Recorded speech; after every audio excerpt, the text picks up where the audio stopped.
Hey, good morning, everybody. Good morning, and welcome to Swahili Sunday. Um, my camera looks very fuzzy this morning. I'm not sure why, but I guess we'll go with it. I was going to go switch cameras, but didn't have time. But if you're listening after the fact, thank you so much for listening today. I was just looking at some things. I'm getting ready to release some new products. We got some new pillows in and have great pictures of those. So I'm getting ready to release those to put those up on the website. And I wanted to make sure that you all knew about the soapstone, the large soapstone bowls. I don't even have one here. I should have brought one. The large soapstone bowls are 50% off while supplies last. And they're going fast. I haven't checked the space just in Long Beach, which I'm going to check today, but I think I've got 26 of them left on the website. And once those are gone, we're not going to get any more of the large bowls like that. We're getting them with the natural inside, and they're being treated so people can actually eat out of them. So you could make them a planter still, or you could eat out of them. The ones that I have now, you can't eat hot food out of them. You can't really wash them. It'll fade the paint. Although uh, I have one that the darker color that I've made a planter, and that didn't really fade. It's the lighter colors that fade more, but it's not treated for food, so it wouldn't be healthy. You would get the effects of the paint that's on there. So we are actually making some that are going to be uh, you're going to be able to eat out of those. So we figured a way with our supplier in Kenya on how to do that. He tested a bunch of different things. It's being treated with food grade beeswax, and that will make it. I've done my own research online about that. That will make it so you can eat out of it. You can wash it.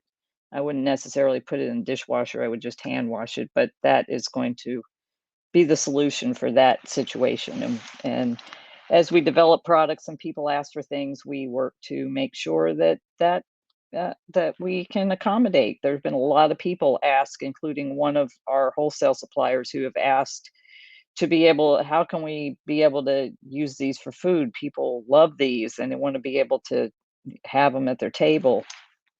And so now we've figured out a way to do that. And even the small bowls, those will have the white inside, so you could use them for rice. A lot of people use rice in those tiny little bowls. They're not really that tiny, but they're a good size.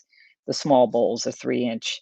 So that's coming soon. The soapstone supplier is making those now in the Kisii region of Kenya, and I'm excited to see what those look like. And there's some new products coming too. Spoon rests. They make those and some different types of hearts, and those will be in the online store and in I have a couple of events in February that I'm going to have those with me. I'm praying that I get everything before those events, and that we'll be able to have those available, and then they will be available in Fair Trade Long Beach as well. So I wanted to share some stuff today. Um, it says on the thing about the Great American Resignation, and I don't know if anybody's read any articles about that or heard about that. Obviously, during COVID, a lot of people left their jobs, but it's kind of switched into another thing where people are taking a job, and if they're it used to be, it's like, oh, I have to have a job. Okay, I'm going to work this job. Oh, I'm getting treated badly. I'll still suck it up and work it. But, people are like, "Okay, I'm gonna leave." We actually had somebody where I work, most of you know, I had to take a corporate job during COVID. My speaking started drying up, and I wasn't promoting that as much anyway because I was focusing on baskets and beads, and obviously baskets and beads, people were not buying a lot of those type of products during COVID, so I took the job to sustain the business expenses. Now we're working back into sustainability. But we had somebody in where I work who was tired of the way that certain people were treating him. Not the boss. We have a great boss. She is amazing. She's an amazing boss. But there was other people there that he just did not. He he he didn't get along with, or he felt I don't know. I just read an email that he sent out, and he mentioned somebody and that he was leaving. And he's like, "No, I don't have a job, but I'm going." So people are getting to the point now where they'll take a job, and it's kind of like, I don't have to take this stuff. I'm out of here. I'll go find something else. I'll find somebody that does value me, that does, and it's not even so much as pay. Obviously, pay is important, but it's not like, "Oh, okay, I'm not getting paid enough." It's like, "Oh, no, I'm getting treated badly and I'm going to leave." And, uh, unfortunately, there's one place where, and I actually did, when I was stationed in England, I loved it there. I absolutely loved it there. I would have done a second tour. It's called, In Place In Place Consecutive Overseas Tour. I was there for 4 years. I would have done another 4 in a heartbeat. I loved it there. But the person who ran the contracting office was nuts. I mean, he really was.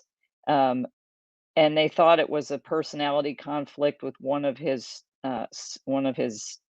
managers, and when she left, it seemed to settle down. They went around, they interviewed all of us.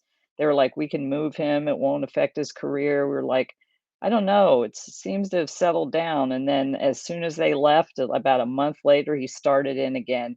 It would be like you would look at him wrong, or you would just walk by and he'd be like, "I'm going after you. I'm gonna ruin your career. I'm going after you." I mean, he was going around the office, and it was a small place. It was just a matter of time before he would get to me. I worked for him, so I'm like, "Okay, right, I'm out of here." So I ended up coming back to the States, which I didn't want to, but that's kind of an example. In the military, you don't have that much of a choice. Sometimes you just have to wait people out, and I thought, "Am I gonna wait this guy out? He's gonna be here another 2 or more years."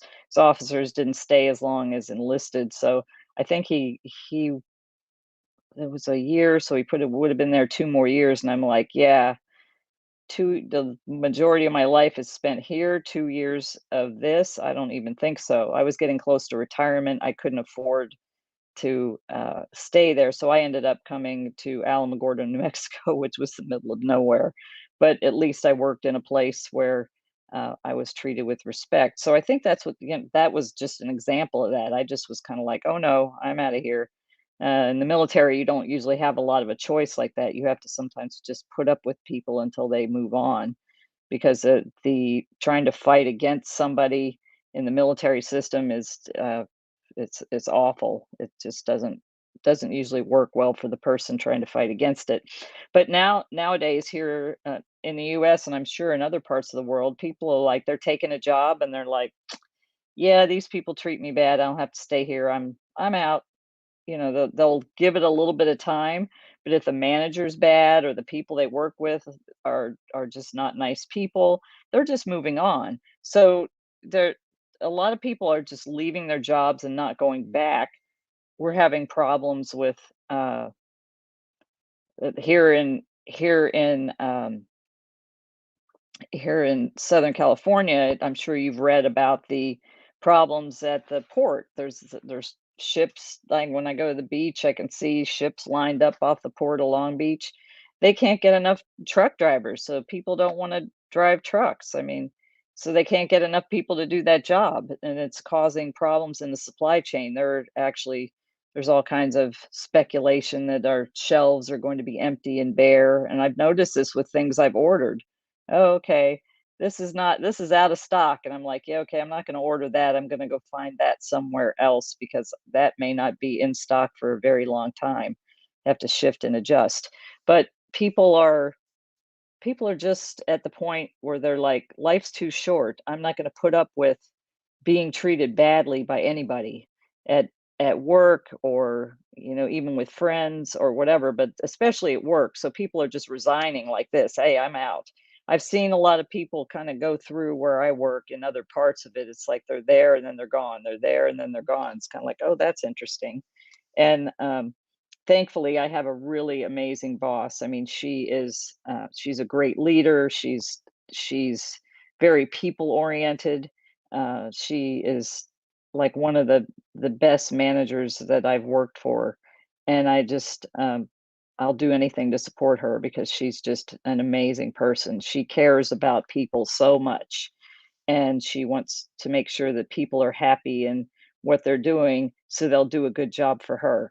Because the work, like I said, when they asked me, they interviewed me, I forget what the question was, and I just said, the work's the work. If the environment you're in is a good environment, you're working with good people, that makes all the difference in the world. The works, there's always going to be problems, there's always going to be issues, there's always going to be things that you don't like or you don't want to do. I have parts of my job that I really don't like.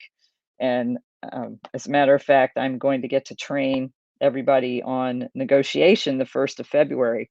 And I have so many examples. I've been there 2 years. I have so many examples of my negotiation strategies that I teach that I have used from my Think Like a Negotiator book, and I have used on contractors and also people in other parts of the organization that I need to get to do things. I have used the negotiation strategies I teach, uh, and it's not like, oh, okay, I teach these things and whatever. Do they work? No, they do work because I'm living proof. I'm using the things again. I have a whole laundry list of examples that I can use with vendors that and suppliers that have the negotiation strategies have worked. So I'm excited to get to do that. That's going to be fun. That's going to be a fun part of the job, and maybe other parts of the company will bring me in to do some training. That would be great. I would love that. Uh, the buying and stuff and all the problems and all the issues and that's just part of the job. When you're in working in a contracts type environment, there's always something that goes wrong. It's not like, somebody who doesn't understand how the contracting world works. It's not just pushing paper. Let me tell you, when we don't push paper anymore, it's on it. What do you push? Electronic files? I don't know, but uh, life's too short to be working somewhere or working with someone that treats you badly. Many, many years ago, I was working with someone and we just worked together for a couple of months. I should have cut it a lot sooner than I did. I think it was like 2.5 months before I was like, okay, I'm done. And it gave me anxiety. I actually had an anxiety attack working with this person. And I thought, okay, like I don't get this. I should have cut it sooner. That's the thing. I guess that's the lesson here. Life's too short and you should cut things sooner and detach from people who are toxic or not have your best interest at heart. And now that doesn't mean if you don't get along with somebody, I mean, you can butt heads with somebody and disagree, but then still get along with them per se. But if there's somebody who's out to get you, or there's just the organization is one that they're not people oriented, or uh, they don't they don't care. Now you don't know sometimes they don't know unless you speak up. So I had an issue that I needed to discuss with my manager, and she's like, "Oh, I didn't know." I'm like, "Well, how would you?" Yeah, I'm telling you now, so you can know. It's important if you have an issue, don't perceive it and don't go in to discuss it angry. Make your points. Prepare in advance, just like a negotiation thing. Prepare in advance and make your points known, and have your outcome that you want decided before you go in. Okay, I this person is not cooperating with me or not respecting me when I talk to them, let's say, because I have seen that happen with people. Okay, well, what can you do to make that different? Do we have you had a discussion with them? Do we need to discuss it with them together? That kind of thing. But decide before you have a conversation with someone, whether it's a manager or the person, what you want the outcome to be, what the good outcome is for you. And then, but if it is a toxic place where, like I was explaining in a military situation where that the leader was just toxic, and I mean, when I say he was nuts, he was sick. He was like he genuinely had something wrong with him, because there'd be days when he'd be slumped over in his chair, like all down, and you go in and he just couldn't function. And then there'd be other days when he was all, I'm going after you and I'm going after you. That's not a healthy place to work, which is why I ended up leaving. Did I want to go to Alamogordo, New Mexico? If you know where that is, it's the middle of nowhere. I was trading England for Alamogordo, New Mexico, but I was doing that because I was not willing to work in a toxic work environment that could have negatively affected my career.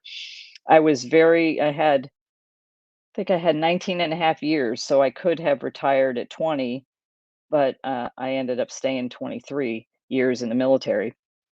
But because 9/11 happened and I ended up deploying and things like that. But um, you have to look at the situation. Okay, where am I in my life? Where am I in my career? How is this going to negatively affect me? Is this going to be good for my health? Is this going to be good for my well-being? Is this going to be good for my career? You have to look at all those things and make those decisions. And again, I said life is too short. Yesterday, I went to a friend of mine's. Um, Oh, wow.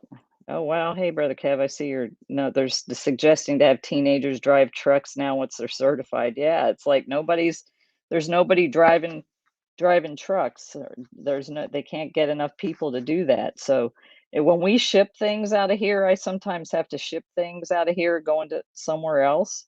And it's hard to find a truck. And let me tell you, if going from here out is a lot more expensive going from somewhere coming back, and it's all the whole supply and demand thing, which is, inflation is driving up. I mean, here in California, gas is almost $5 a gallon. It's ridiculous. It cost me $100 to fill my tank, and thankfully I don't have to drive too much. But yesterday, when I talk about life being too short, we always take things for granted. Yesterday, I went to a good friend's high school son's celebration of life, and the celebration of life service was very, very nice.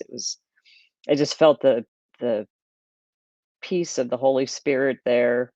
They were a Christian family, and it was just a tragic loss. And his friends got up and shared about him, and family members and mentors, and it was an amazing time. But it just makes you think, like, tomorrow's not promised. Now, those of us who are believers, know that he's in heaven right now, kicking it with Jesus or whatever. And I always like to say he's, like, kicking it, having a good time. And that gives me hope that this isn't it. Like, I'm not going to just disappear into nothingness. I'm going to go spend time with God and be in a much uh, well, a place that has no evil, which would be great because evil is running rampant here. But I just say all that to say life is too short. Life is short. Tomorrow's not promised, and we can't take things for granted. And at this point in my life, yeah, I'm I don't want to be working a corporate job. What I'd rather be doing it for myself is traveling around, doing my own thing, whatever. But there are people out there that need my support, and I've been called to serve the women in Kenya. And I believe it's a calling, and I believe it's a ministry, and it's something that I'm going to do the rest of my life. And it's not something I have to do. It's something that God put on my heart to do, and I want to be of service. If more people decided to be of service and were really purposeful about their life and purposeful about being kind to others and caring to others, does that mean I don't get mad at people? No, it doesn't mean that. I have extra grace required and be kind hanging up above my desk. At the bottom of my email at work, it says offer grace, patience, and forgiveness freely and often. Um, those are things because I get frustrated. It's kind of like, my thinking is this way, and it's kind of like, okay, it's simple. Do this, this, and this, get it done. But other people are all over here, and it's frustrating because we're all different. There's a saying that says people complicate everything. So extra grace required, definitely. But that doesn't mean you have to have toxic people in your life. Obviously, if you work with people, and then going back to the uh, great resignation, you don't have to stay and work with those people. If it's not good for your health, you'll find another job. Just have faith that you'll find another job. It's like you do have value, and your value, you don't have to be devalued where you are to get a paycheck. It's just not worth it. Again, life is too short. this young man didn't have an opportunity to live beyond his high school years, and he impacted so many people in his young life. Who are you impacting with what you're doing? Are you impacting anybody? It doesn't mean you have to do what I'm doing and go all the way to Kenya. Would I have chosen to go to Kenya? If somebody would have told me that years ago, I would have been like, "No, that's not go what? Kenya? What?"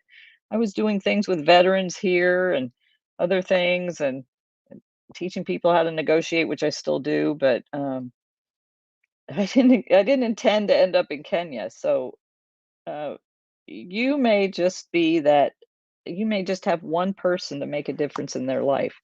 You can make a difference in somebody's life, and if you've been in pain, if you've done it now, not if you're still in pain, obviously, you have to be through the pain because 'cause I've had a lot of things happen to me, and now I don't waste my pain. I use the pain to help somebody else. If somebody's going through something similar to what I went through, you can bet that I'm going to share my, uh, experience, strength, and hope with them and share with them on how to parlay that into a better life.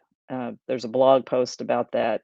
I think I the first part of January's blog post, I think, where I shared about how we went to Kenya and there was a woman who had been raped, and I unfortunately have had that experience, but I'm healed from it. It's not something, I mean, I can talk about it like it's nothing because I did the work. It's not, I'm talking about it like it's nothing because I'm stuffing it.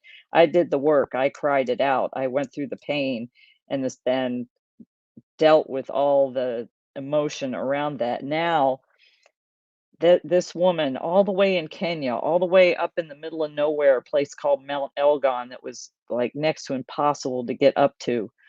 That woman there at that moment needed somebody who'd had that same experience. And I was able to, through translators, share with her. I don't even remember what I shared. It was from God to me to her. And I was able to share with her and help her through that and help her understand if she doesn't blame herself and she doesn't hate herself and she prays and she talks it out with somebody that she can be whole again because that was her fear. She couldn't be whole again. So if you've been through something in your life, to take that pain and help somebody else. If each person would reach out to someone and give back to them, our world would be such a different place. There's so, and I'm sure everybody listening here is like-minded like me. There are so many people out there who are selfish and self-centered, and it's all about them and how much they can get and how much stuff they can have and how much this and how much that, and like how perfect of a body they can have, or not saying, it's not, it's important to be healthy, but it's, how many clothes they can have. I love clothes. I love shoes. But it's kind of like those things aren't as important as making a difference in somebody else's life. That's my point with that. Anyway, I've been going a little bit long today. I just wanted to share those things with you. Um, uh, And I just hope that you have a great day. Nakupenda means I love you. Upendo means love in Swahili. So I'm sending my love to you and just asking you to tell somebody in your life that you love them. Tell somebody you love them. Tell somebody you care about them. Tell somebody you're thinking about them. It may make somebody's day to hear from you. So I appreciate you and thank you so much and have a great day. Nakupenda.